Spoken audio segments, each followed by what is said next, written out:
Fala galera, beleza? Como vocês estão? Um dia um pouco diferente para vocês. Hoje é sábado, por incrível que pareça. E, né, Fezinho? O professor que tivemos a oportunidade de ter aula com ele. Eu, né? Você não. Tive um contato Assisti um inicial, pouquinho, sim, né? sim. Mas pedir para vocês se inscreverem no canal, ativar as notificações, tá? Para entregar mais para vocês aí. E com quem que a gente tá aqui hoje? Bom, primeiramente, boa noite, pessoal. Hoje nós estamos com um professor de biologia e, além disso, ele dá muita aula de anatomia, fisiologia, formado em diversas faculdades, bacharel, mestrado. O cara é fera, dá literalmente aula do assunto. E, bom, primeiramente, Pierre, obrigado pela oportunidade de estar aqui com a gente, tá?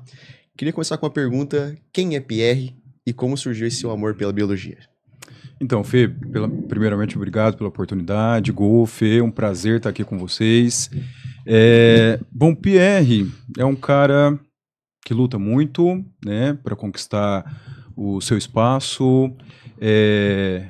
Procuro sempre ter a minha paz, buscar a minha paz interior, buscar estar em paz com aqueles que estão ao meu redor e transmitir um pouco do meu conhecimento sobre a biologia, que é uma das minhas paixões, além de viajar. Além Com de certeza. viajar, com Isso, certeza. com certeza. Queria ser professor, já que quando era criança ou não? Foi aparecendo? Na verdade, Gu, essa questão da biologia sempre fez parte da minha vida, né?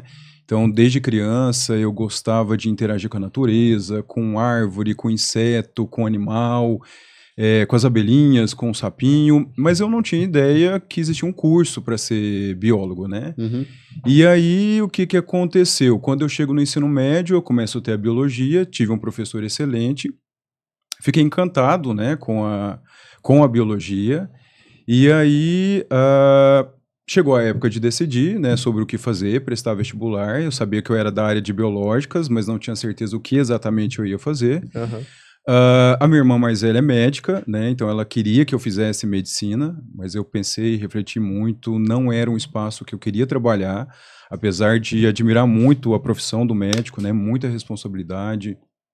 Eu acho que não era o meu espaço. Sim. E aí, quando eu fui prestar vestibular, faltando uma semana para fazer a inscrição, da VUNESP, inclusive, eu tive que decidir. E aí, nisso, eu fiquei entre medicina, biomedicina e biologia.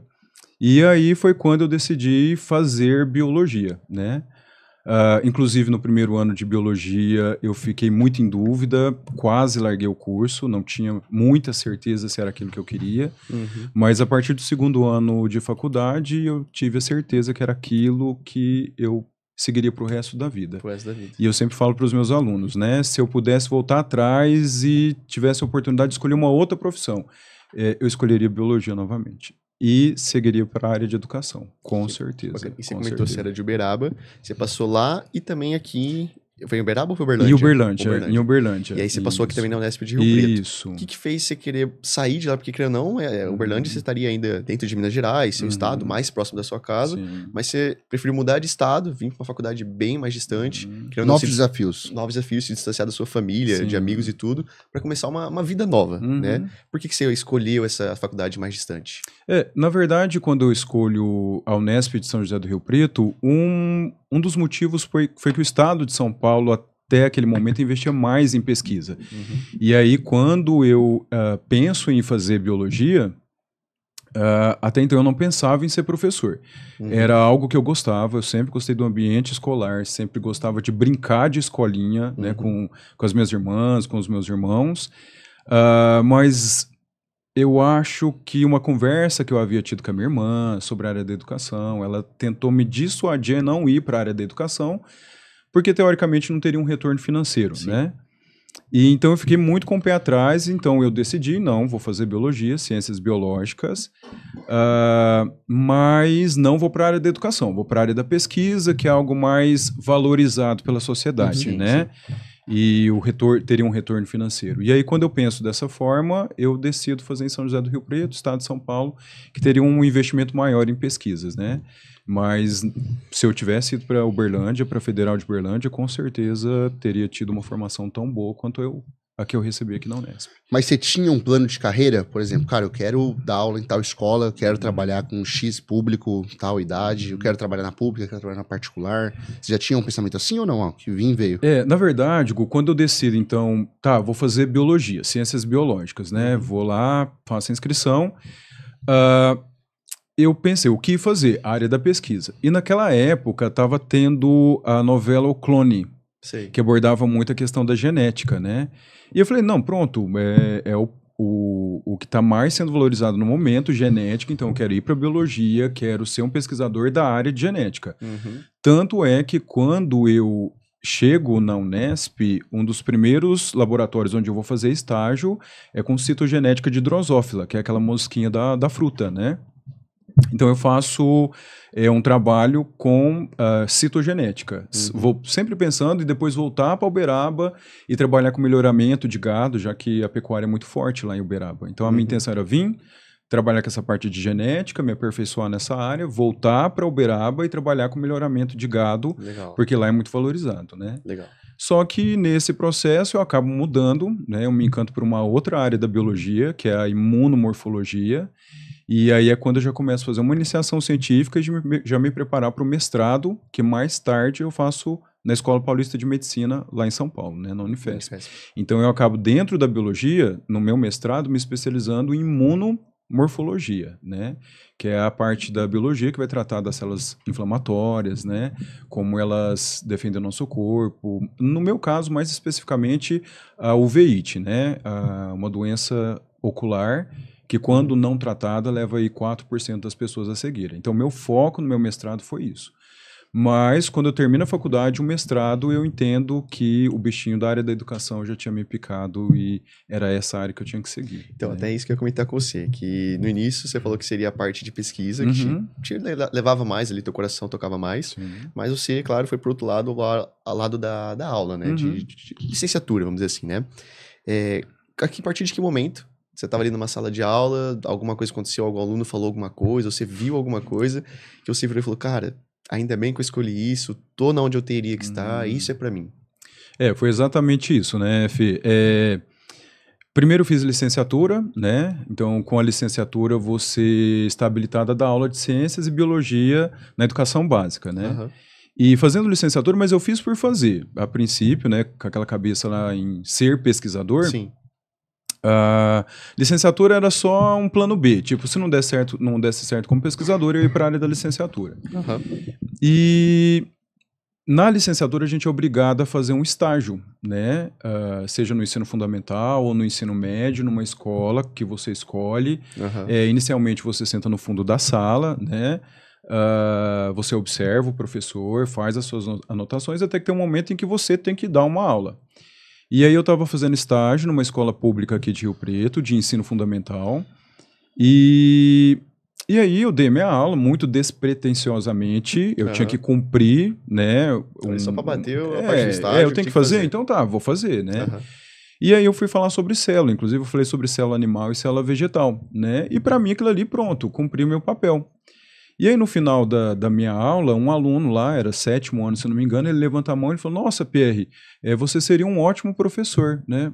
Para quê? Aquilo ali mudou o rumo da minha vida. Então, eu paro para pensar, será que não daria certo, então, como professor? E aí é quando eu decido investir na área da educação. E aí, quando eu termino meu estágio no 4º ano, faço o bacharel, que aí o bacharel, né, como bacharel, eu sou biólogo, e aí eu termino o bacharel e sigo na área da educação. Então, logo que eu concluo a faculdade e o mestrado, eu já começo a dar aula. Legal. Né? E a biologia, assim, ela está sempre se atualizando, sempre mutações e, bom, sempre inovações. Mas a parte de educação, né, a parte de dar aulas ali, a biologia dentro da sala de aula. Você acha que mudou muito da época, por exemplo, que você dava aula para o Gustavo, que foi há uns 12 anos? Não, 12, tá louco? Não, Só tem quantos anos? Já uns 40. Não, vai fazer uns 7 anos, vai. Eu acho que mais. Mais tempo. Vamos colocar uns 10 anos. De 10 anos pra cá, você acha que teve uma grande diferença na biologia dentro da sala de aula? O modo de dar aula, de ensinar? Principalmente com a pandemia também, né? O que acontece é o seguinte, né? Como eu trabalho com o ensino médio e as escolas que têm uma educação mais tradicional, a princípio o ensino ali no ensino médio é focado para passar no vestibular. basicamente, né? E muito o que norteia o que vai ser ensinado no ensino médio, seja em biologia, matemática, português, é o Enem, por exemplo, ou os vestibulares. Então, eles que vão nortear o que vai ser ensinado no ensino médio, principalmente nas escolas particulares, né? Que é muito focado nisso. Isso. Então, se você for analisar, não mudou muito, né? Muda os vestibulares, eles tentam se atualizar, tentam colocar questões mais multidisciplinares, né? Para avaliar habilidade, competência dentro do que você aprendeu no ensino médio, mas querendo ou não, é sempre a mesma coisa, né? Sim. O que a gente consegue ver de mudança é muito no ensino fundamental. Ensino fundamental 1, ensino fundamental 2, com outras propostas, né? De ensino, não focar tanto no aprender a fazer exercícios, a responder perguntas, mas qual que é a importância disso? Eu estou desenvolvendo essa habilidade, mas para qual competência? Para que desempenhar qual competência? E atualmente hoje existem escolas que pensam muito nisso, né? No aprender, não como uma forma de tipo, eu vou preparar esse aluno para passar no vestibular. Não, eu vou preparar esse aluno para a vida. Para ele questionar. Né? Não só para ele ser questionador, mas entender, na verdade, o porquê, fazer sentido o que eu aprendo. Legal. E é isso que eu tento fazer, por exemplo, nas minhas aulas, né? Eu sempre falo para os alunos, a gente tem que aprender os fílios, a gente tem que aprender as bactérias, os protozoários, os vermes. Vai cair no vestibular questões sobre isso? Vai.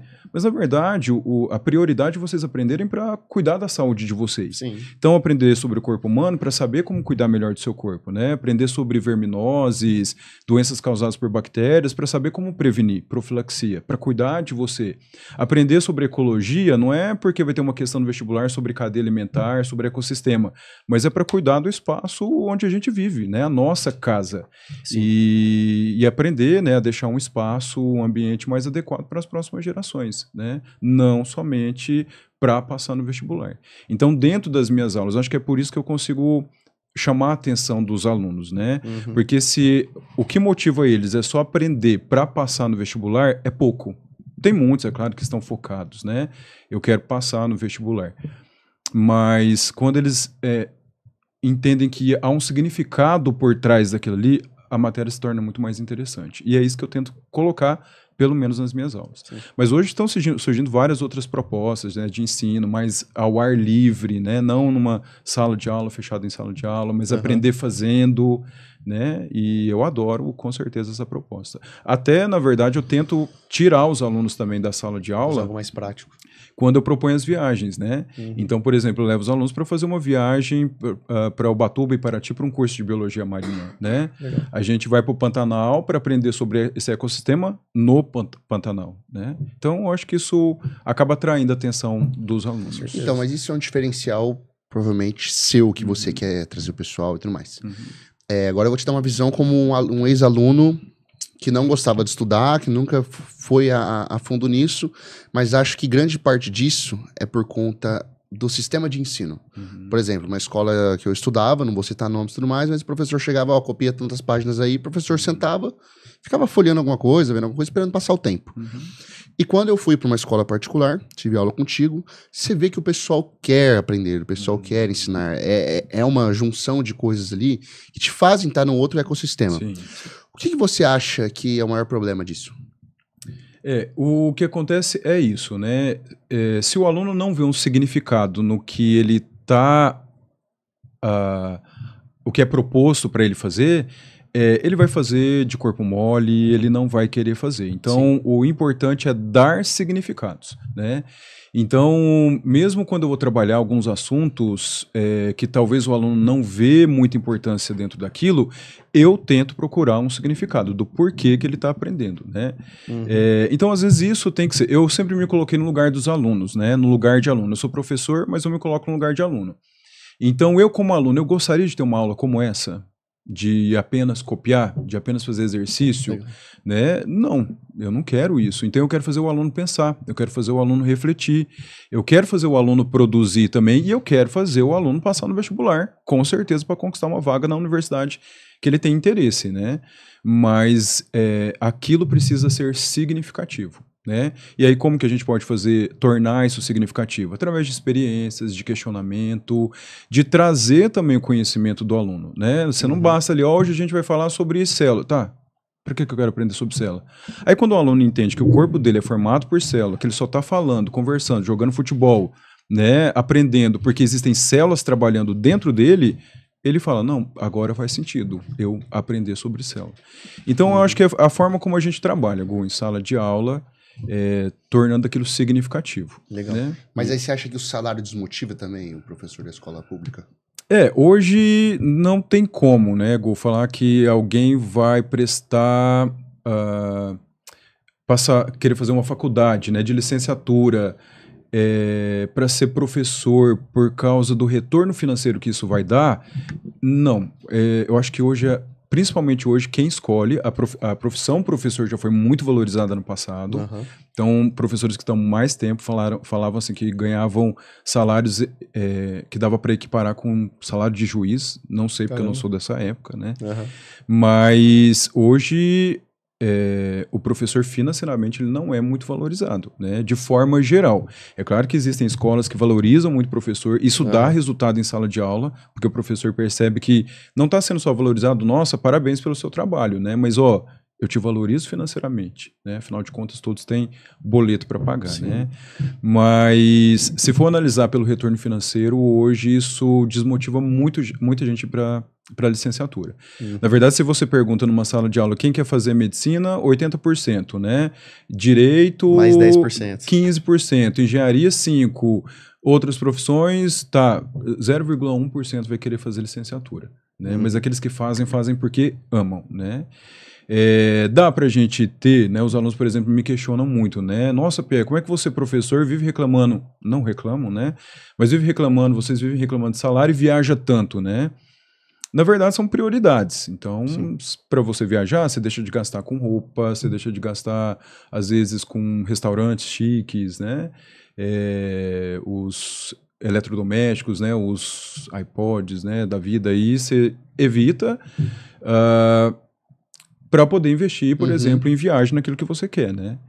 Mas, às vezes, para você ter um retorno financeiro, você tem que trabalhar em 4, 5 escolas para ter um salário para poder viver de forma digna, né? Sim.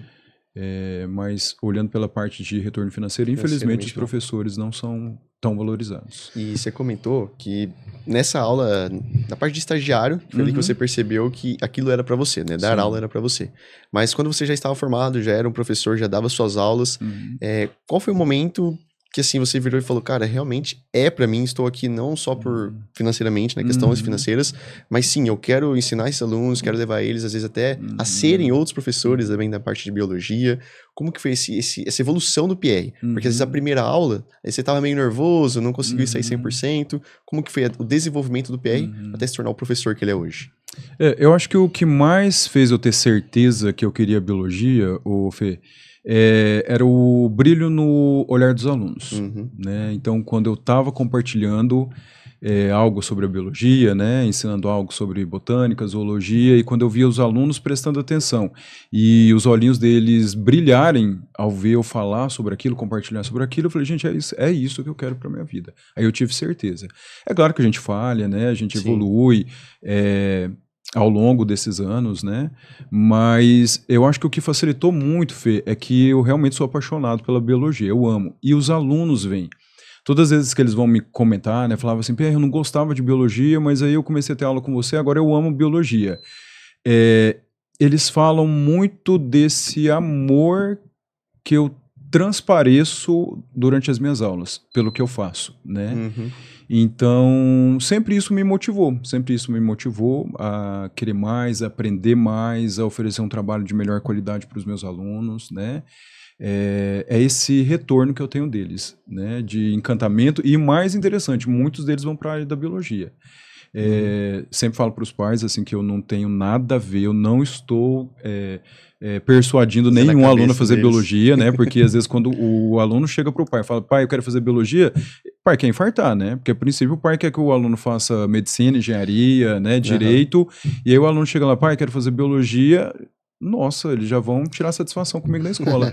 Eu falo, eu não disse nada, eu não falei nada. Eu acho que é mais esse amor que eu transpareço pela profissão, né? Então, com isso, muitos alunos acabaram fazendo biologia e alguns, inclusive, foram para a área da licenciatura e dão show. E eu, quando vejo algum story deles, né, em sala de aula, eu fico encantado. E eu quero que eles realmente tenham muito sucesso na escolha que eles fizeram, né? Ô, Pi, assim, eu tenho um filho de 2 meses, mais uma filha de 4 anos, e eu tenho muito medo de daqui 10 anos o que vai ser deles com a educação que a gente tem aí fora. Como cercar os alunos numa sala de aula? Porque eu acho que o ser professor é mais do que você só ensinar uma lição ou algo do tipo. Acho que você tem carinho pelos seus alunos, você não quer ver os seus alunos lá na frente se estrepando com algo e tudo mais. Então, como que você vê o jovem hoje, sabe? É difícil pra você ter que lidar com coisa ruim que você vê em sala de aula? Você fala, pô, aquele cara ali, acho que ele tá indo pra um caminho errado e tudo mais. Porque a escola pública tem mais disso, a particular nem tanto. Mas como que você consegue lidar com isso? Deve ser uma cobrança gigantesca pra você. O que acontece é assim, eu ainda trabalho em escolas particulares, né? Então, teoricamente, o cenário ali é diferenciado, Sim. né? Mas a gente tem que entender que aquilo ali não é um cliente. Quem está ali na sala de aula não é mais um cliente, é um ser humano que tem a vida em casa, a vida social, né, os problemas, as dificuldades. E quando eu estou em sala de aula, eu tenho que ter um olhar especial para cada um. Né? Não adianta eu olhar a turma no geral. Eu tenho que ter um olhar adequado para cada um deles, né? E quando você dá essa atenção para esses alunos, quando eles percebem que você está preocupado, e realmente você está preocupado, quer saber pelo menos como ele está, né?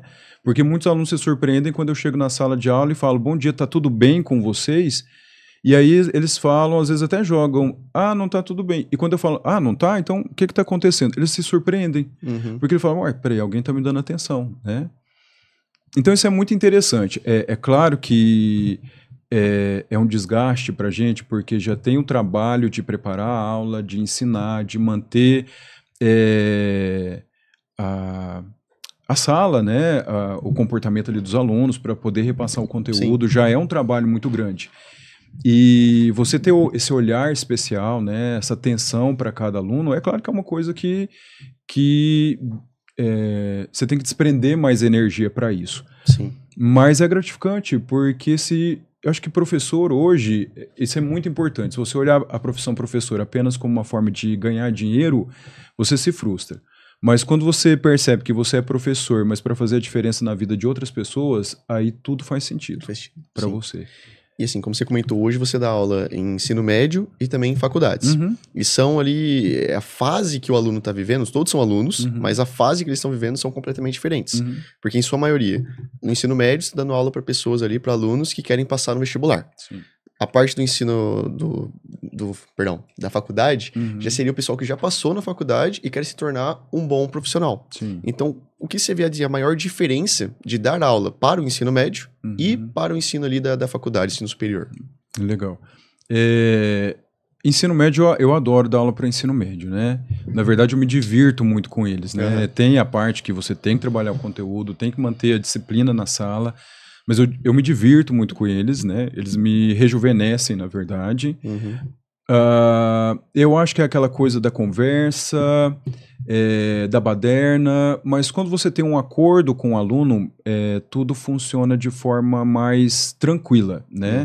Então, eu não posso exigir que um aluno ali no ensino médio fique ali sentado, né, na carteira, enfileirado, preste atenção do começo ao fim. Até a gente que é adulto, às vezes vai participar de um evento, a gente não consegue ficar o tempo inteiro prestando atenção, né? Algumas coisas distraem a gente. Então, na verdade, o que acontece? É um combinado. Então, vamos conversar, vamos trocar ideia, vamos contar piada, eu vou dar esse espaço para vocês. Na hora que eu tiver que falar, eu falo, vocês prestam atenção, produzimos, fazemos as atividades e depois a gente conversa de boa, tranquilo.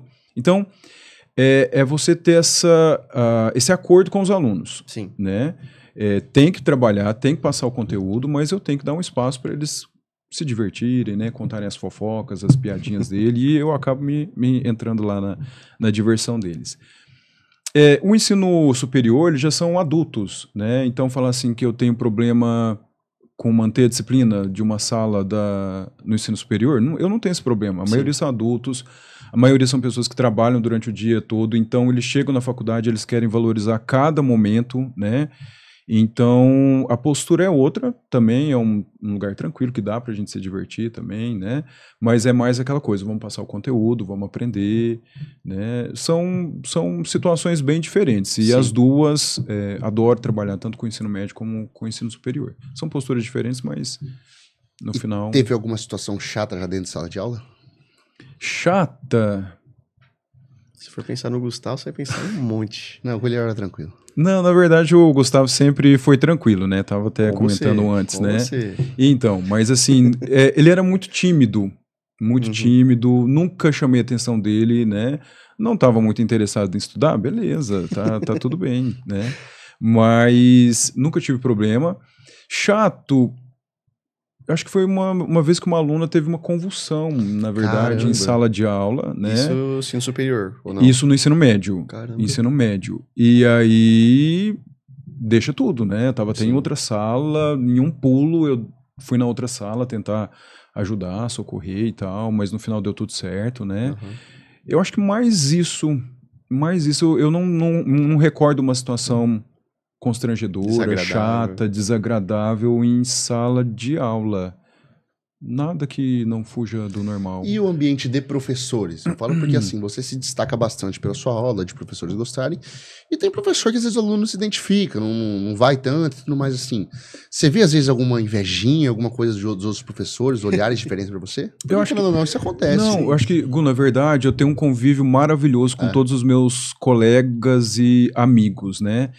Porque, na verdade, ali ninguém quer ser melhor que ninguém. Pelo menos eu tenho a sorte de trabalhar em escolas onde existe espaço para todos. Uhum. E ninguém ali, o intuito não é ninguém ser melhor que ninguém, mas, na verdade, é você fazer o melhor para o aluno. Então...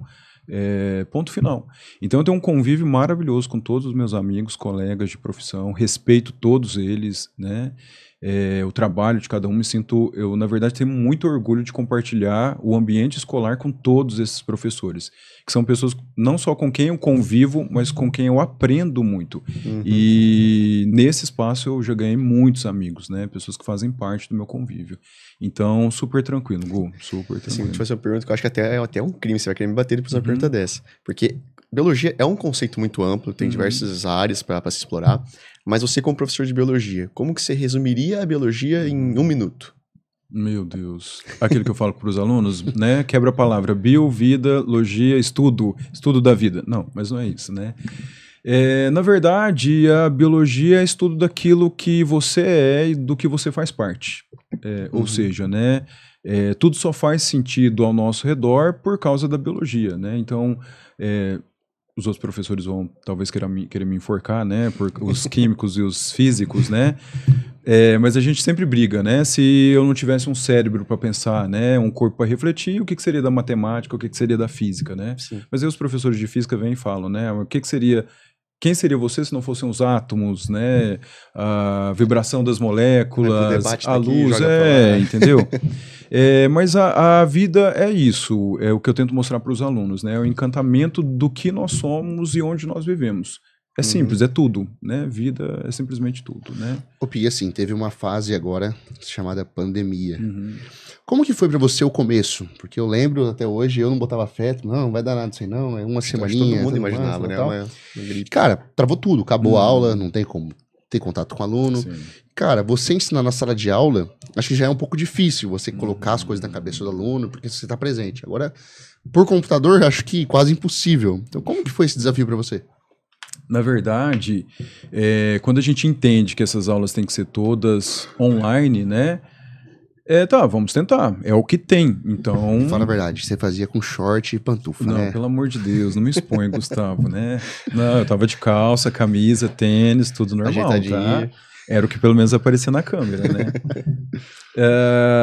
Então, na verdade, realmente foi um desafio.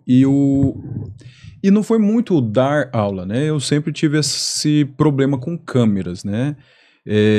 Mas ali eu estava em casa, né? Na tranquilidade da sala, Ia fazer o que eu já estava acostumado a fazer em sala de aula, né? Que era ensinar. O mais difícil, Hugo, foi ter que aprender a lidar com várias plataformas ao mesmo tempo. Então, cada escola ali, ela decidiu, ela fechou, né, acordo com algumas plataformas. E aí você tem que aprender, até então a gente não tinha que lidar com isso, você aprender a trabalhar com 2, 3, 4 plataformas diferentes, né? E nesse momento eu falei, não, eu vou precisar de deixar uma escola porque eu não vou dar conta. É muita coisa de uma vez só, né? E aí eu fui firme, resistente, aprendemos, tivemos ali os perrengues, as dificuldades, e no final deu tudo certo, né? É claro que tem muitos alunos que às vezes não tinham a orientação, né, dos pais ali, então desligavam a câmera, dormiam, né? Mas as pérolas da pandemia. Sim, mas no lado, né, no meu lado como professor, é aula normal, né? Perfeito. Aula que segue. E assim, mais focado na questão da educação do Brasil hoje, sistema de educação do Brasil. Você acha que tem aluno difícil ou realmente é o sistema que dificulta esse aprendizado do aluno? Na verdade, Fê, as duas coisas, né? Tudo indica que a gente vai ter que mudar, né, esse sistema educacional o mais rápido possível para atender essas novas gerações, né, que hoje estão muito focadas em celular, inteligência artificial, né? Eu consigo aprender em vídeos de 15 segundos, né, 1 minuto. Então, hoje, prender a atenção de um aluno numa aula de 50 minutos, 2 aulas de 50 minutos, é muito. Então, a gente vai ter que readequar a forma de ensinar, né?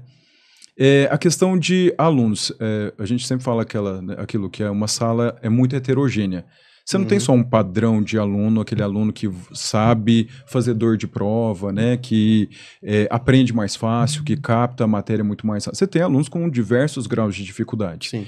E hoje o que a gente percebe é que tem aumentado cada vez mais o número de alunos laudados nas escolas. Hoje a média é que numa escola particular você tem aí em torno de 40% dos alunos laudados. Entre esses laudos, transtorno do déficit de atenção, né, TEA, que é o transtorno do espectro autista. Então, não é só uma questão que o aluno é difícil, eu tenho que entender que o aluno tem necessidades. E eu tenho que me preparar para isso. Sim. E, infelizmente, muitas vezes os professores não estão preparados para receber essa diversidade de necessidades, né? Mas quando você entende a necessidade particular de cada aluno e você consegue atender, aquilo vai ser produtivo, né?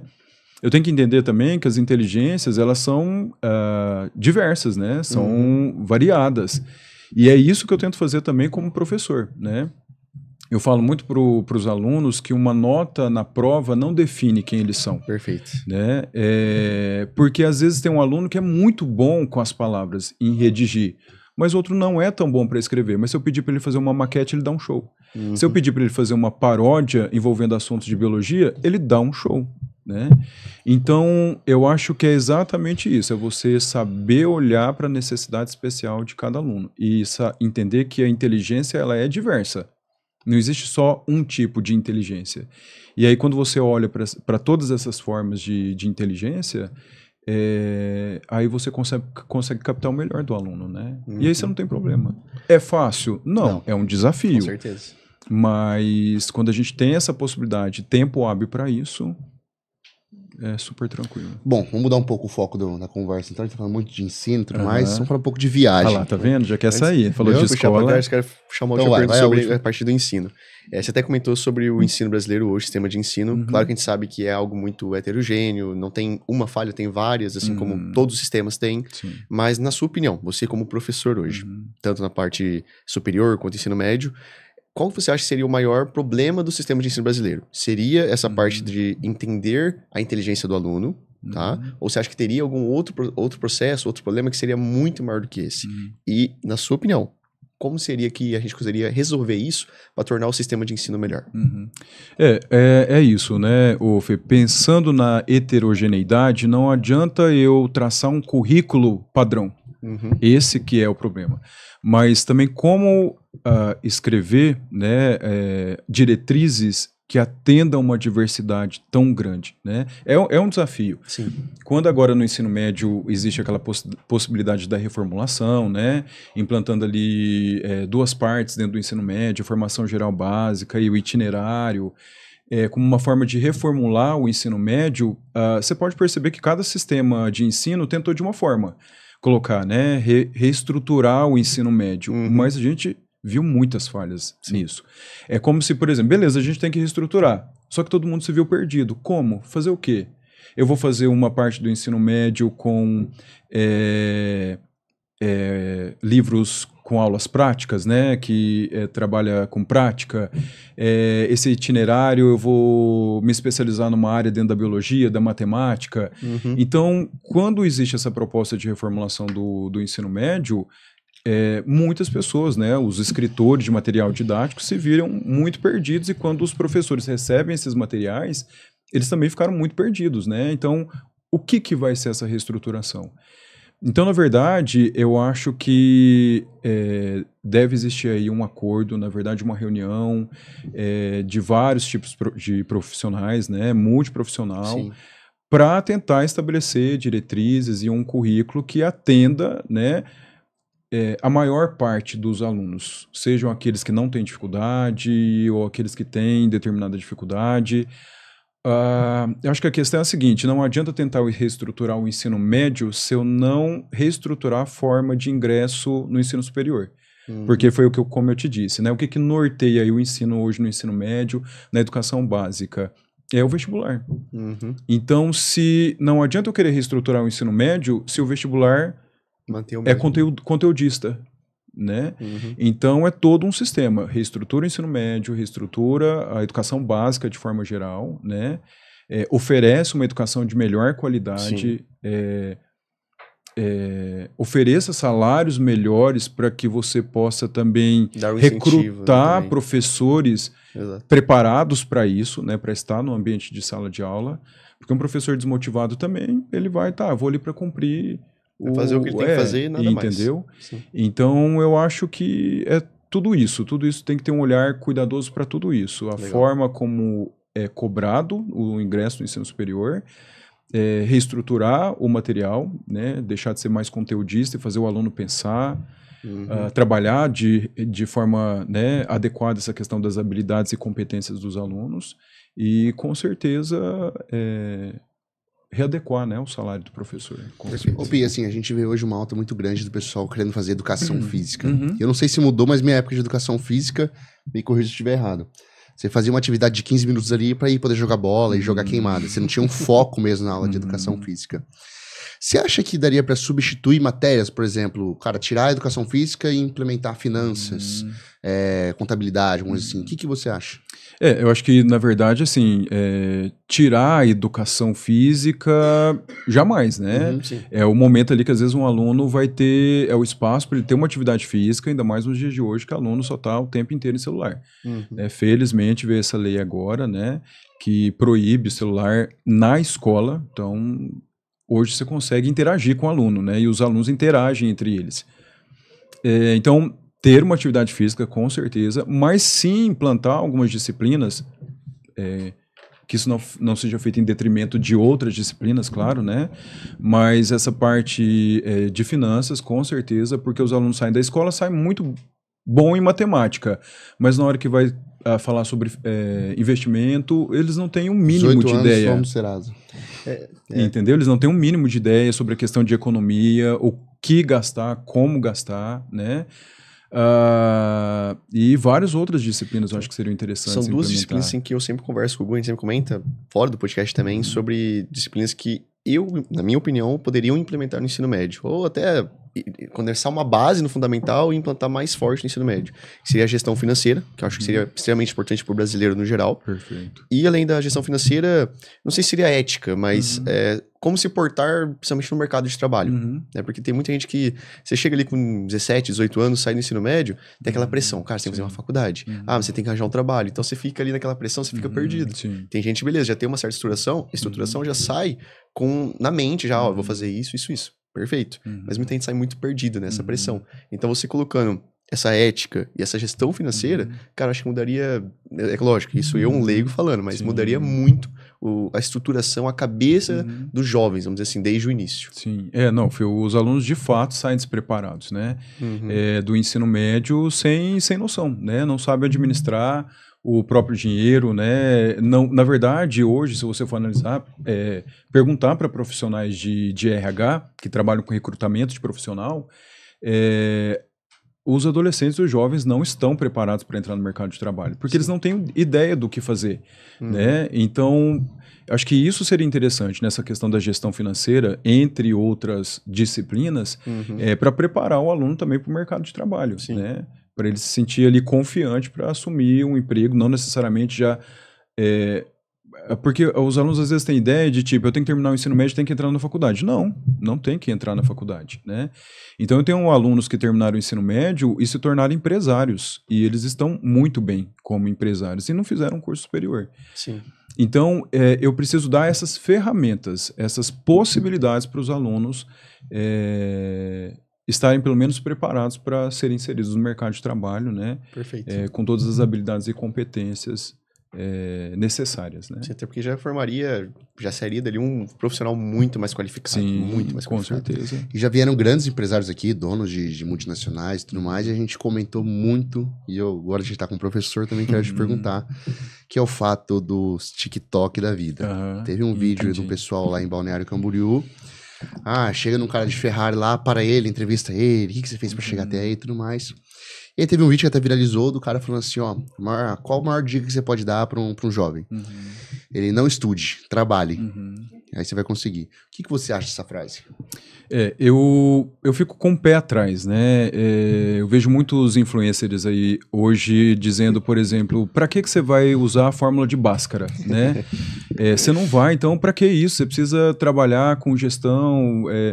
Mas na verdade, eu não segui a área da matemática, mas todo o conhecimento que eu adquiri dentro da matemática, eu acho que possibilitou com que eu chegasse onde eu estou, né? Então, por exemplo, nunca usei a fórmula de Bhaskara, talvez nunca tenha usado, mas ela foi muito importante para trabalhar o meu raciocínio, né? Trabalhar as minhas habilidades, que depois eu poderia utilizar como professor, como pessoa dentro da sociedade, né? Então, assim... mesmo para aqueles alunos que estão muito focados em ser jogador de futebol, eu falo, nunca abra mão dos seus estudos, que estudar nunca é uma perda de tempo, né? Na verdade, você ganha tempo. E eu vejo assim, às vezes profissionais, né, vão para a área do futebol, né? Às vezes não sabem falar a própria língua, né? Então, eu acho assim que estudar nunca é perda de tempo. Então, sim, você tem que estudar, você tem que adquirir ferramentas, você tem que adquirir habilidades ali durante o ensino médio, durante a educação básica, para que isso depois sirva para você sobreviver em sociedade, né? Com certeza. Perfeito. Por que você escolheu estudar sobre design de interiores? Verdade, tem essa que, como você mandou lá na pauta, a gente leu, você é um professor de biologia, não tem nada com arquitetura, mas você está graduando aí na parte de design de interiores. Por quê? De onde surgiu essa paixão? Então, o que acontece? Como professor do ensino superior, eu tenho direito, né, a faculdade me concede ali o direito de fazer um curso gratuitamente, né? E aí, quando eu fui decidir fazer o curso, eu pensei em vários cursos, pensei em direito, pensei em fazer arquitetura, pensei em psicologia... só que são todos cursos presenciais. E com a carga horária pesada que eu tenho, né, rotina pesada como professor, eu não teria esse tempo hábil para fazer um curso presencial. E aí eu falei, tá, então vamos para os cursos à distância, né, EAD. E aí eu fui ver a lista, né, de cursos EAD que a universidade oferecia, os da educação eu fui passando, né, eu falei, não... da educação, já há 20 anos na educação, não vou fazer um curso, né? Então, vamos ali para um plano B. E aí, entre os itens, eu vi lá design de interiores. Eu sempre me encantei com as pessoas que tinham a habilidade de combinar cores, formas, texturas no ambiente, né? Eu achava aquilo ali uma habilidade incrível, mas se me desse ali R$1 milhão, pedisse para eu decorar um ambiente ou fazer um projeto de design, eu ia conseguir estragar aquele ambiente, né? Mas eu pensei, tá, eu não sei, mas eu posso aprender. Então, Sim. por que não, né? Gosto e posso aprender. E aí foi quando eu decidi fazer design de interiores. E me surpreendi, porque me encantou. Me encantou aprender sobre o design de interiores. Foge totalmente da minha zona de conforto, né? Eu tenho disciplinas como psicologia das cores, né? História da arte, a parte de luminotécnica, né? Uhum. Então, como que uma luz faz diferença, faz diferença num ambiente, né? Legal. Questão de cores, textura. E aí hoje ainda estou tentando estudar um pouquinho mais sobre 2 braços do design, né? Que é o design biofílico, que tenta integrar aí elementos da natureza nos projetos de arquitetura, né? E design. E também o neurodesign, que tenta trabalhar como que a nossa percepção do sistema nervoso em relação ao ambiente pode me trazer ambientes mais agradáveis e que me tragam mais conforto, bem-estar, né? Bacana. Então, se eu consigo analisar aí a percepção como meu sistema nervoso percebe o ambiente, eu posso, como design, propor um ambiente que a pessoa se sinta muito bem, se sinta confortável, né? Legal. Porque hoje, às vezes, tem um projeto, você cria um projeto de design que é tendência, mas será que o cliente se sente bem ali? Ele se sente em casa? Tá, eu estou usando tudo a tendência, né? As cores que são tendências, texturas, os móveis, mas e o cliente? Será que ele se sente bem? Então, tentando integrar aí esses elementos da natureza dentro da biofilia e também o neurodesign, você consegue ter um projeto mais adequado para o seu cliente, tá? Perfeito. Aí foi aí que me enfiei no design de interiores. Perfeito. E agora vamos para a parte de viagem que o Gu queria falar. Ele tinha comentado que, sendo professor, né, tem essa máxima de, professor não ganha tão bem e tudo mais, então você tem que fazer escolhas. Vou deixar de trocar de iPhone para viajar. Sim. Mas aí, quando você fez o curso de design de interiores, você começou a decorar sua casa ou... Então, na verdade, quando eu decido, foi até algo que me motivou a fazer design de interiores, né? Que eu estava num processo de adquirir, né, o meu apartamento. Uhum. E aí eu falei, por que não, né, tentar conciliar aí uma nova profissão com usar as técnicas que eu aprendi dentro desse curso para propor um projeto para minha própria casa, né? Legal. Então, hoje, aos poucos, né, tô tentando propor projetos ali para dentro da minha casa. Tem mais planta do que móveis, né? Então, a biofilia, tá a biofilia eu levei muito a sério. Legal. Então, é quase uma mini floresta, já tá virando um ecossistema. Daqui um dia tá chovendo lá dentro de casa, né?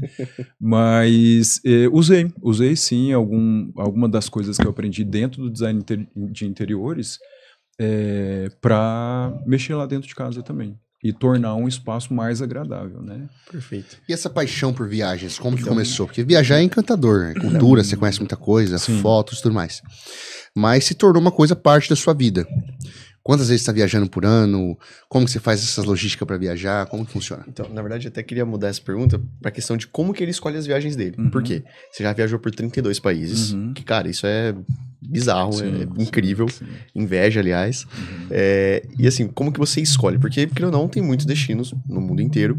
E o que eu percebi, os países que você escolheu, na sua maioria, são focados na sua área de biologia. Então, é muito difícil você ir para uma cidade grande. Tipo, nossa, vou para Nova York. Beleza, deve ser incrível, deve ser uma vibe legal. Só que eu percebi que você sempre prefere, né? Você sempre opta por uma vibe mais natureza selvagem. Por exemplo, safari na África do Sul, vai para Ushuaia, ver pinguim, que são incríveis, assim, viagens totalmente diferentes. Então, você acha que a influência da escolha das suas viagens vem de acordo com a sua profissão? Ou não tem nada a ver? É por gosto do PR mesmo? É por gosto, viu? Eu sempre tive esse encantamento com a natureza. Então, a própria escolha profissional foi baseado no que eu gostava, sempre gostei. Desse contato íntimo com a natureza, né? E, na verdade, no começo, as viagens eu me baseava muito nos sonhos do que eu tinha muita vontade de conhecer, né? Legal. Então, se você for analisar, as minhas primeiras viagens foi para o Canadá. Na verdade, a minha primeira viagem internacional foi para o Canadá. Ali foi uma experiência maravilhosa. Eu fiquei 1 mês no Canadá. Lá eu tive a oportunidade de conhecer Toronto, foi onde eu fiquei mais, né? A parte francesa também, Quebec, Ottawa e Montreal. Foi uma experiência incrível, foi uma experiência que eu vivenciei uma outra cultura, né? Você foi sozinho? Fui sozinho. O inglês, né, que até então eu precisei muito para o mestrado, artigos científicos todos escritos em inglês, a parte técnica tudo bem, né, para traduzir os artigos e a hora de escrever. Mas na comunicação eu era o travado. Então ter aquela vivência de acordar falando inglês, né, passar o dia falando inglês, dormir falando inglês, ajudou muito a melhorar, principalmente o listening, né, e a parte de conversação. Então foi uma experiência incrível. Lá muita cidade, não tinha muita paisagem, mas foi uma experiência inesquecível. E aí quando eu me proponho, né, a organizar uma outra viagem, a minha primeira viagem foi em 2008, se não me engano, né, para o Canadá. Quando eu me proponho fazer uma outra viagem, eu quase vou para o Canadá de novo. Eu gostei tanto do Canadá que eu falei, eu vou voltar para o Canadá. Eu falei, não, peraí, que tal conhecer outros países? E aí é quando eu decido ir para a Europa. E na Europa eu vou para o clássico também. Então, eu lembro que eu fui primeiro nessa primeira vez que eu fui para Europa, eu fui para Irlanda, Dublin, né? Londres, Paris. Depois eu fui para Itália, Veneza, Florença, Roma. E aí eu finalizo na Espanha, Madrid e Barcelona, né? Legal. E nessa parte eu explorei muito a arquitetura, né? Então fiquei encantado, inclusive, com Paris, né? O charme daquela cidade é suja, alguns pontos. Você foi sozinho também? Sozinho. 90% das minhas viagens eu fiz sozinho. Que legal. Uma experiência maravilhosa também. Então o que acontece? Então eu foquei muito nessa parte de arquitetura. Então eu queria conhecer todos os museus, né? Louvre, eu passei 9 horas lá dentro do Louvre, né? E eu não ficava parado em frente às obras de arte. Era andar. A própria Mona Lisa, eu dei uma olhada, fiz um tchau ali, né?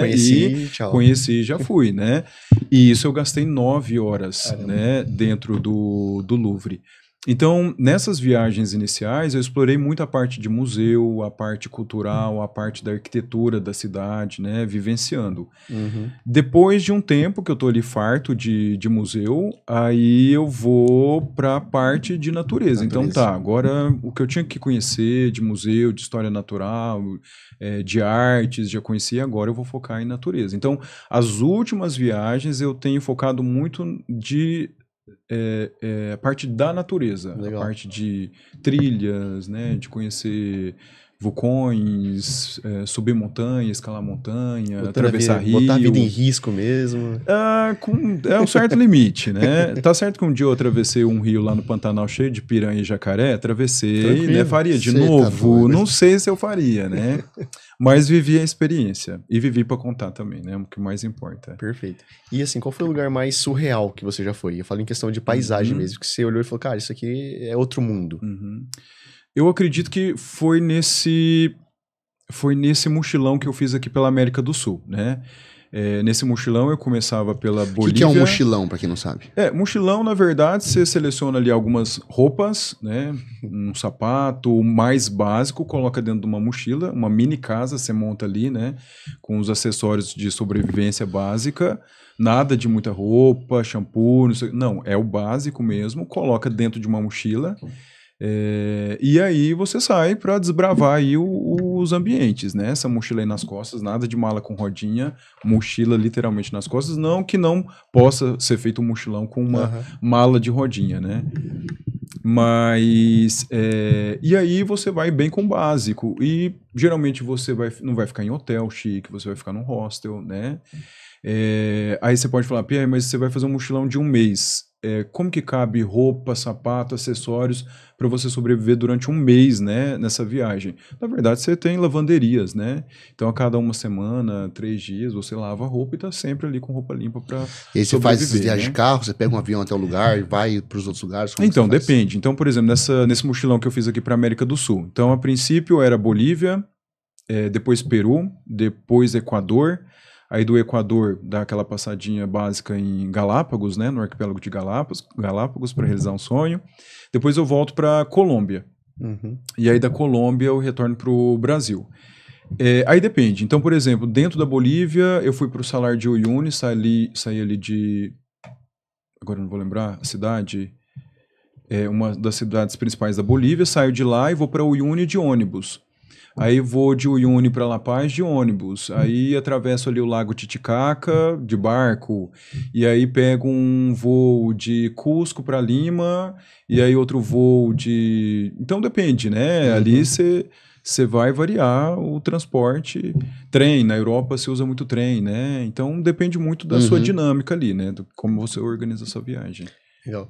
E assim, você até comentou sobre a viagem para as Ilhas Galápagos. Eu queria saber de você como biólogo e professor, né? Porque isso que você falou foi um sonho para você.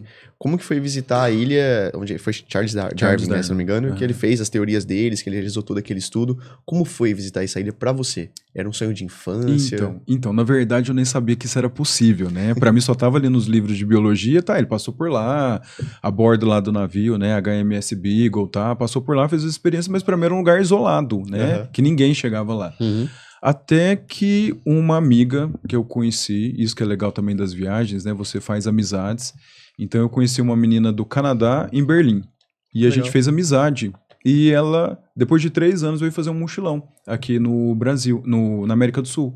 E um dos lugares que ela ia, que ela foi, na verdade, foi para Galápagos. Eu falei, peraí, então dá para ir para Galápagos? E ela me passou todo o esquema. E que, na verdade, não é difícil. Você chega no Equador, pega um voo de 2 horas e chega até o arquipélago de Galápagos. Legal. Então, quando eu entendi que aquilo ali era possível, eu falei, não, então nesse mochilão para América do Sul, um dos lugares que eu vou é para o arquipélago de Galápagos. Obrigatório. E aquilo ali foi um sonho, foi a realização de um sonho. É um santuário, né? Os animais chegam até perto de você, porque você é proibido tocar, então é muito respeitado. É um ecossistema extremamente preservado, tanto é que os animais não te atacam também, né? Cheguei a nadar com tubarões ali, em alto mar, e felizmente também sobrevivi para contar a história, né? E diz ele que nem arrisca a vida dele. Eu tenho que parar de me arriscar, né, na verdade. Mas eram tubarões carnívoros ali mesmo, e eles não atacam porque, na verdade, eles estão muito bem alimentados, né? O ecossistema é muito preservado. Funciona tudo certo. Tudo muito certo. E foi maravilhoso poder nadar com leão marinho, né? Nadar com tartarugas enormes, né? E sempre respeitando o espaço deles, nunca tocando, né? Então você vai ali em um lugar, as iguanas estão todas ali deitadas no solo, você deita com elas e elas não saem, elas não se movem, porque elas sabem que ali o ser humano não faz mal para elas. Então estar ali, né, ver o tentilhão, que foi um passarinho que o Darwin estudou, né, quando ele faz bico fino lá? Daí depende da ilha onde ele estava, né, que era exatamente isso que ele analisou. O estudo dos bicos, né? Que ele percebeu que dependendo da ilha, né, porque arquipélagos é um conjunto. O Galápagos é um arquipélago, né? Então são várias ilhas. E aí ele notava que esse tentilhão, em cada ilha, tinha um bico diferente. E cada bico estava muito bem adaptado para o tipo de alimentação que ali existia. E aí, quando eu entro em contato com o tentilhão, eu falo, gente, o bicho existe mesmo, né? Os bicos são diferentes. E a questão da iguana, né? Como que aquela iguana não era verde? A iguana ali era cinza e se camuflava muito perfeitamente ao solo de origem vulcânica, que também é cinza. Legal. Então, poder vivenciar aquilo que foi a base para os estudos do Charles Darwin, né? Da minha vida, mas também que foi base para os estudos para Charles Darwin criar a sua teoria, né, da seleção natural, depois escreveu o seu livro, né, Origem das Espécies. Aquilo ali para mim foi uma experiência impagável. Legal. Então valeu muito a pena. Você comentou sobre mochilão, que é pegar as coisas, o essencial, colocar na mochila e sair pra fora, beleza. Só claro, toda viagem tem perrengue, né? Qual foi assim, o maior perrengue chique que você passou? Porque você esteve em lugares chiques, mas ao mesmo tempo você esteve em lugares assim, que eu imagino que você tenha passado decadências, né? Então qual foi o perrengue mais chique e o mais raiz que você passou? Perrengue chique, na verdade, assim, eu lembro de uma situação muito inusitada, né? Quando eu fui, acho que não tem como ter um perrengue chato em Las Vegas, né? Mas eu fui pra uma balada lá em Las Vegas, eu acho que era Marquee ou XS, né? Tô lá de boa, uma música muito bacana, um ambiente muito bacana, e de repente das pessoas que estavam lá subiu numa mesa e começou a jogar dólares pro ar, né? E aí, na hora que eu olho assim, pro meu pé um monte de dólar, e aí um dos dólares, a nota que eu pego era de $100, né? Aí eu falei assim, gente, mas eu acho que nem é um perrengue isso, né? Na verdade é uma coisa... Aproveitar a oportunidade da vida, né? Entendeu? É uma bênção da vida, né?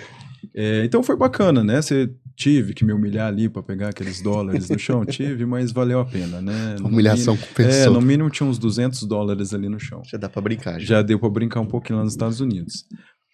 E um que foi, acho que quase comprometeu a minha viagem, foi uma intoxicação alimentar que eu peguei ali entre a Bolívia e o Peru. Né? Aquela mania, né, de você só se vive uma vez e aí você tem que aproveitar a comida local, né, das barraquinhas da rua, e você vai lá e come de tudo, né? E numa dessas eu tive uma intoxicação alimentar, né? Foi terrível, terrível. Eu achava que eu não ia conseguir nem pegar um ônibus, né?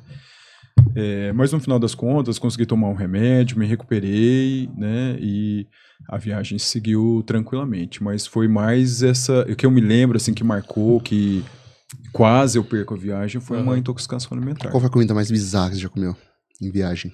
Eu acho que foi insetos, Gu. Insetos no México.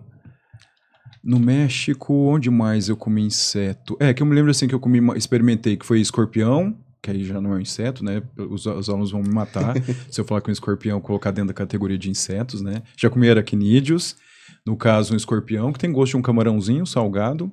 Comi grilo, que eu achei amargo, e comi o famoso gafanhotinho deles lá no México, que é o chapulines, que é inclusive o chapolim colorado, né?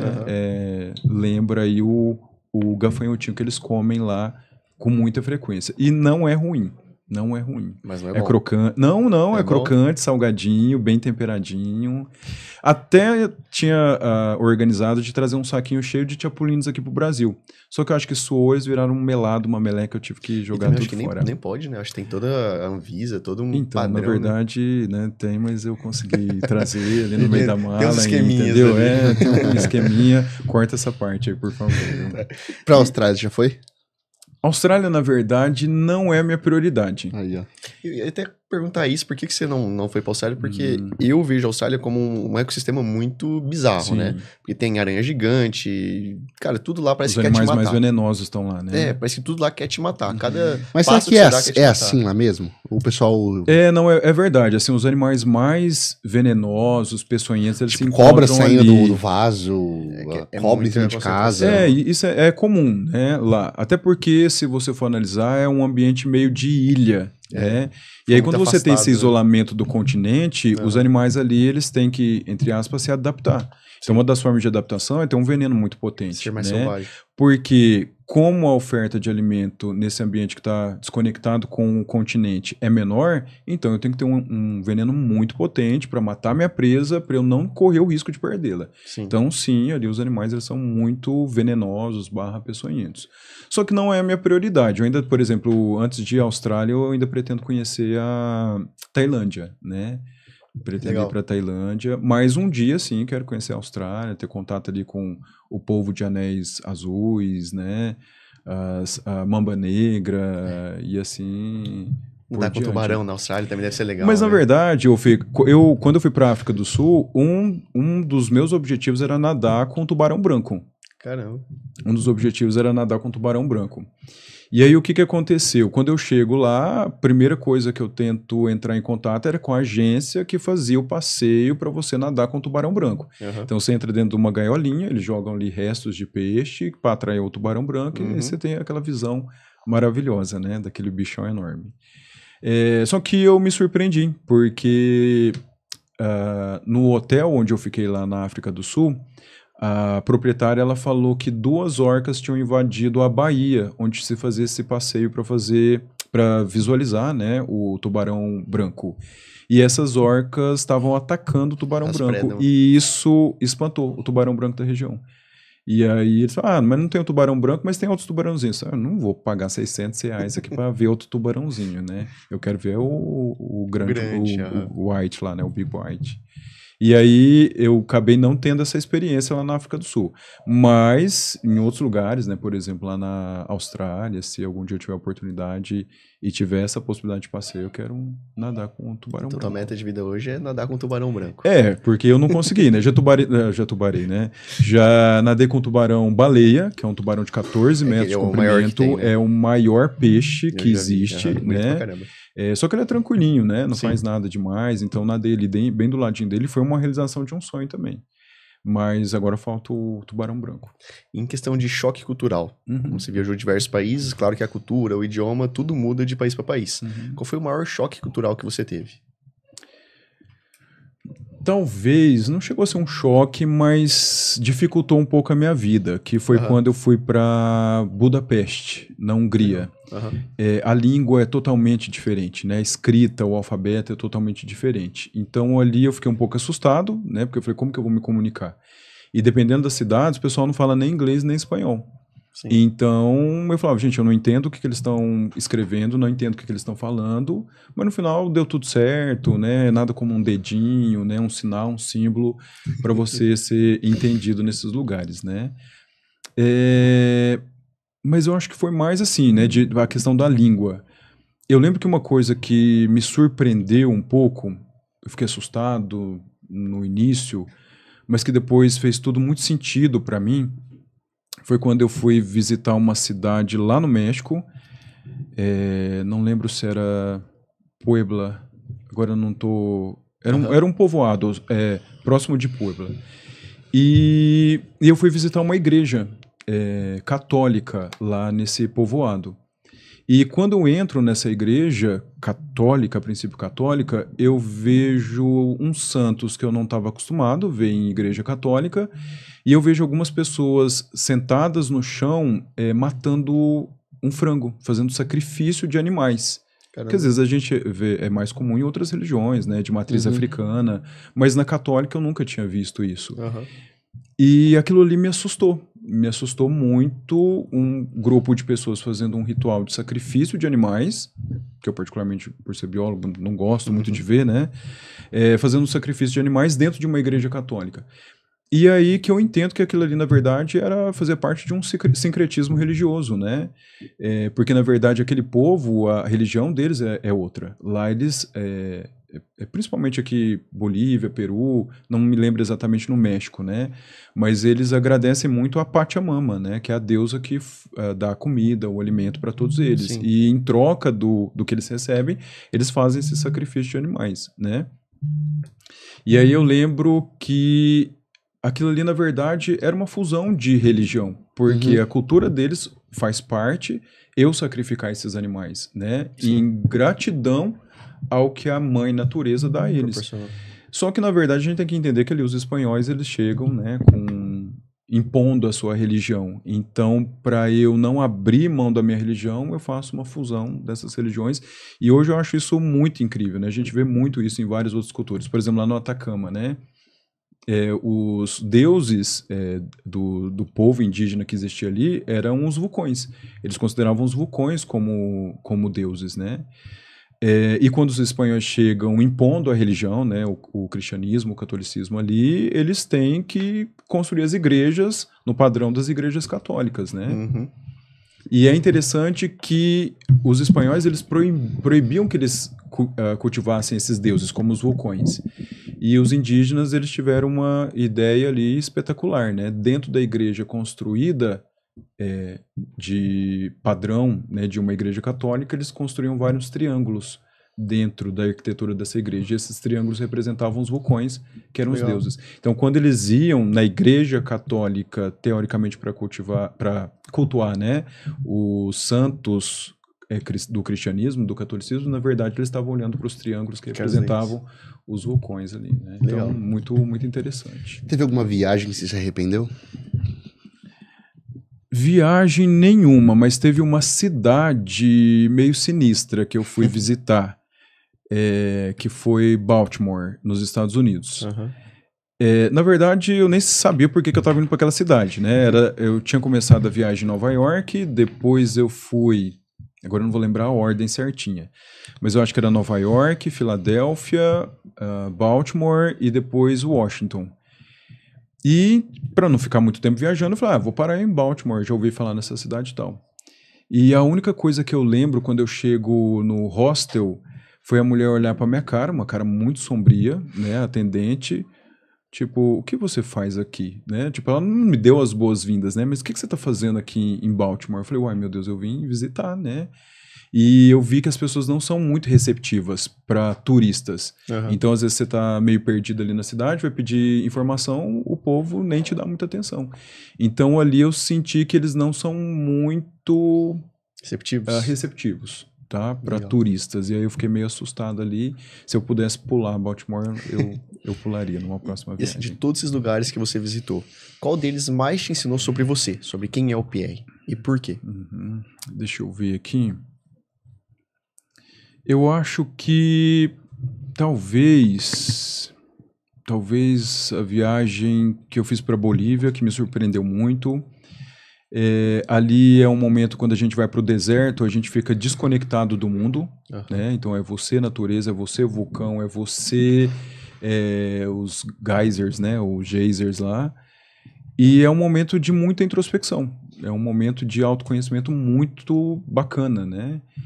E eu acho que todos esses ambientes que te levam para momentos de reflexão, né, de introspecção, de autoconhecimento, são maravilhosos. Eu acho que lá foi um dos lugares que mais me isolaram da sociedade, né, da civilização, Sim. e que me fizeram ali pensar um pouco mais sobre mim, refletir sobre a vida. Acho que foi Perfeito. Bolívia E mesmo. partindo assim já pra reta final, né? Uhum. O que você acha que o Pierre criança Uhum. diria sobre o Pierre de hoje? Entendi.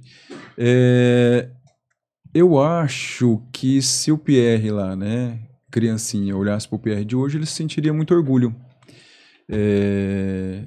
Acho que falaria que valeu muito a pena, que todas as dificuldades da vida, na verdade, foram importantes para que forjassem o meu caráter hoje, que me tornassem o Pierre como eu conheço, né? E eu acho que ele sentiria muito orgulho, sim. Perfeito. Entendeu? Isso define orgulho. Tem mais alguma pergunta? Muito bom. Tem muita pergunta, né, Então demais. eu vou fazer só uma última pergunta. Então vai. Posso ou Então você vai. tá ocupado? Eu até anotei essa porque essa aqui já é uma mais Aham. pessoal, particular. Tá. Que depois de tantos anos em sala de aula, dando aula para diversas pessoas, viajando também por todos os lugares, o que você aprendeu sobre o ser humano que você acha que nenhum livro de biologia te ensinaria? O ser humano, Fê, é algo complexo, né? Às vezes eu brinco, né, que quanto mais a gente conhece o ser humano, mais a gente ama os animais, né? Aham. Mas eu acho que a gente está nessa vida, eu acredito, né, por uma questão religiosa, mas eu acredito que a gente está nessa vida com um propósito. Eu acho que ninguém veio aqui para conquistar a melhor casa, o melhor carro, né? Eu acho que a gente veio para viver, para ensinar e para aprender muito. Uhum. E eu acredito que a gente todas as coisas que acontecem na nossa vida não é à toa, né? Existe um propósito para aquilo ali. E, na verdade, um propósito para aprendizado. Então, eu acho que todos nós somos seres humanos, falhos, que estamos aqui para aprender, para evoluir, para melhorar. E eu acho que o mais importante, né? Quando a gente morre, a gente não leva nada. Sim. Então, eu acho que, como ser humano, a gente está aqui para fazer o bem. Né? Dentro das possibilidades que nós temos, a gente está aqui para fazer o bem. Eu acho que essa é a melhor recompensa que a gente pode ter enquanto ser humano. Fazer o bem para o próximo, independente se você vai ter, vai retribuir, alguém vai retribuir, mas não, é fazer o bem. E eu acho que fazer diferença na vida das pessoas. Eu acho que esse é o nosso papel. Falha todos nós temos, Sim. tá? Mas eu acho que a gente tem que fazer diferença na vida das pessoas. Fazer o bem sem olhar quem. Fazer o bem, com certeza, sempre. E é isso que eu procuro na minha Aulas vida. hoje, hein? Literalmente Aulas. Então. Vou colocar no YouTube como aulas do Será que a Dr. gente Pierre. pode esperar esse Pierre e abandonar tudo e viver viajando com mochila nas costas? Não precisa abandonar, né? Dá pra trabalhar. Dá pra conciliar. Até porque se não trabalhar, não tem como pagar a viagem, né? Então acho que dá pra conciliar. Vive de tigrinho. Você vai jogando o tigrinho aqui Não, viajando. pelo amor de Deus, Tigrinho, não, tá amarrado. PR Nômade Digital 2027. Então, mas eu acho que e eu acho que isso é muito satisfatório, né? Eu trabalhar fazendo algo que eu gosto, que eu amo, para poder investir em algo que eu amo também, certeza. né? Então isso é muito bacana. Quem sabe um dia, talvez atuar como design, de Também. interiores também, né? Dar uma reduzida nas aulas. Decorar o podcast pra gente aqui. Pode ser também, mas deixa eu aprender um pouco, deixa eu me formar primeiro, entendeu? Depois, primeiro você manda uma foto de como vai ficar teu apartamento. Tá. Se a gente aprovar, aí você... Saibam que vai ter planta, então vai ter espaço para planta. Perfeito. É isso aí, galera. Obrigado a todo mundo que acompanhou. Pierre, o Instagram do Pierre, posta bastante viagem lá ou você é mais off? Não, Posta eu uso bastante? mais pra viagem. O Instagram dele é só bandeirinha de país. É 32 bandeirinhas de país.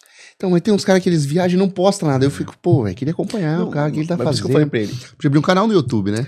Então, Exato. os alunos motivam muito, né? Abrir canal no YouTube ou para fazer aula, né? Ou para dar aula, ou para viagem, compartilhar um pouco sobre as viagens. Mas eu tenho um pouco aversão à câmera, então eu tenho Mas protelado. você não precisa nem aparecer. Então, pode ser. Você, uma viagem sua pra Ushuaia, eu assistiria 100%. Então, 100%. mas a questão é, para produzir um conteúdo legal, isso demandaria tempo. Sim. E é o que eu não tenho ultimamente, sim. né? Então, o que acontece? Quando eu viajo, eu só vou lá, né? Seleciono algumas fotinhas, posto para compartilhar com o pessoal, com os meus amigos, com De os resto, alunos. aproveitar 100%. E tanto é que enquanto eu tô viajando, eu não posto nada. Eu não quero ter interação com rede social. Eu quero vivenciar aquele local. Perfeito. Depois que eu cheguei, aí, né, e às vezes os alunos, nossa, mas você foi viajar? Fui viajar e já voltei, né? E aí depois que eu posto. Só que é bem aleatório, só para compartilhar um pouquinho da viagem com o pessoal. Mas é assim, eu seleciono lá pelo Instagram, eu acabo selecionando algumas fotinhas e posto. Mas, por exemplo, eu acho que Bariloche eu nem postei quase nada de Bariloche. Não, Atacama eu acho que eu fiz um destaque Fez. lá pro Atacama. Eu que eu estudei achei teu muito Instagram, eu bacana. estudei de fora a fora teu Instagram. Então é mais ou menos aquilo lá que eu compartilho com o pessoal. Perfeito. Muito bom, pessoal. Se inscrevam no canal, ative as notificações, tá? Tenho certeza aí que foi um aprendizado muito grande. Não deu pra conversar muito, né? Tem que marcar uma parte 2, você voltar aqui. Tô à disposição. Faz mais umas disposição. 4 viagens aí, leva a gente junto e a gente volta e conversa. Fechou, combinado. Entendeu? Então. Relatos da viagem.